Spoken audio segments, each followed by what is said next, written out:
Okay, we've hit some major milestones on the painting front. Got the ceiling done, got the lights installed, got the fan installed, and we've got the walls painted out.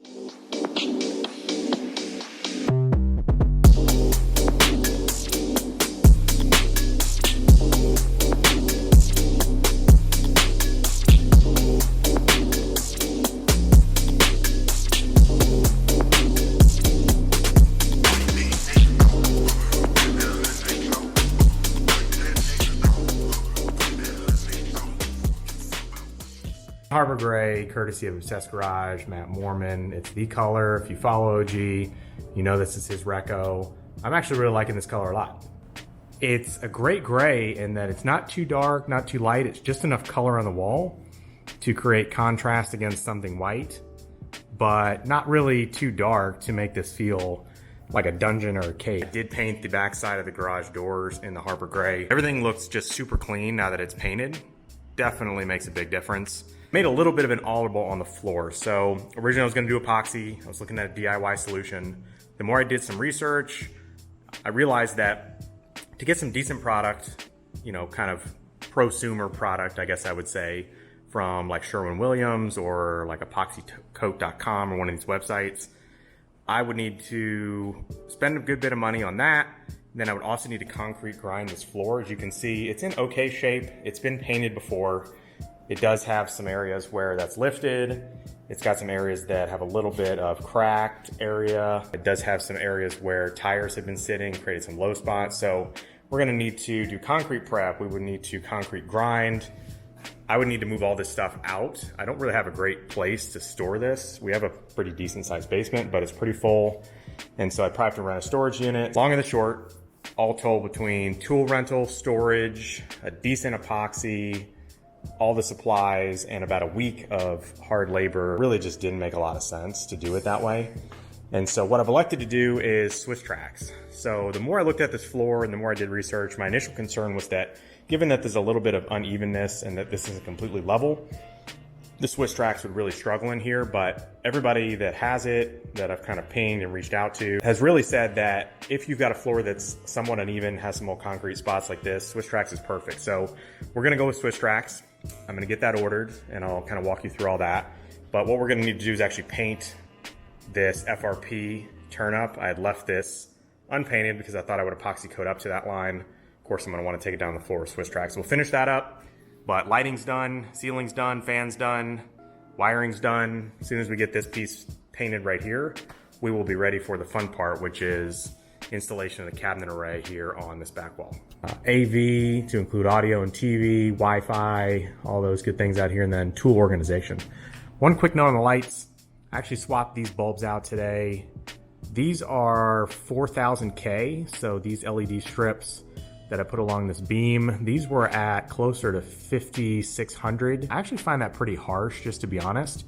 I don't do like a crazy amount of paint correction at like a pro level. I'm gonna be in here a lot just doing general detailing on the cars, doing kind of do-it-yourself mods, bolt-on stuff, things like that. So these came with 4000 loaded in them. I actually like this temperature. It's still very white, very bright, but it's just a tiny, tiny, tiny bit warmer.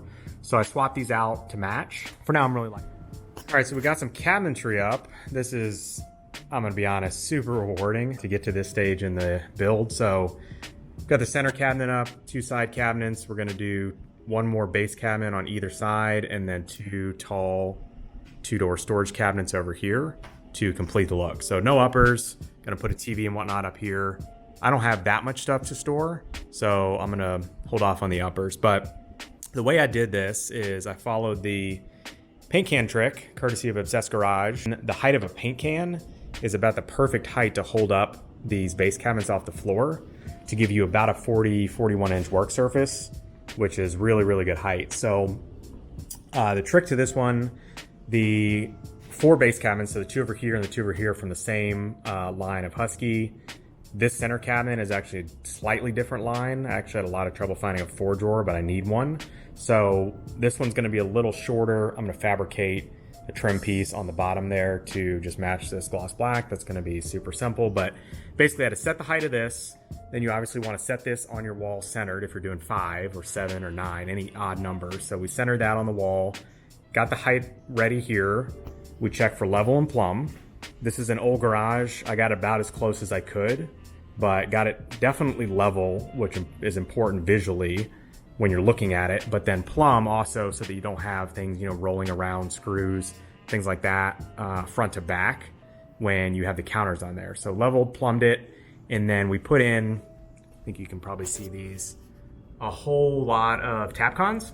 So these are 1 3/4 inch by 1/4 inch diameter concrete anchors, Tapcons, with a fender washer.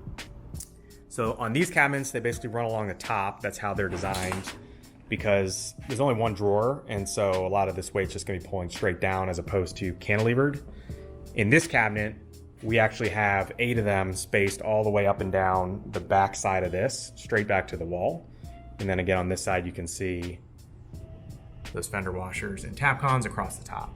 So these things are super sturdy. I mean, I sat on one of these, it's not going anywhere. So about 8 connections per cabinet's probably okay, even with tools loaded. You can go to 10 or 12 to give yourself peace of mind, but that's how they get mounted. It was actually not nearly as much work as I thought. There's slight differential between a couple of these transitions, which again, I'm not too worried about, because what we're gonna do is we're gonna run 2 large pieces to create a much more single continuous counter look over the top of all 5 cabinets. Those will be bolted in with L brackets to the side of the storage cabinets anyway.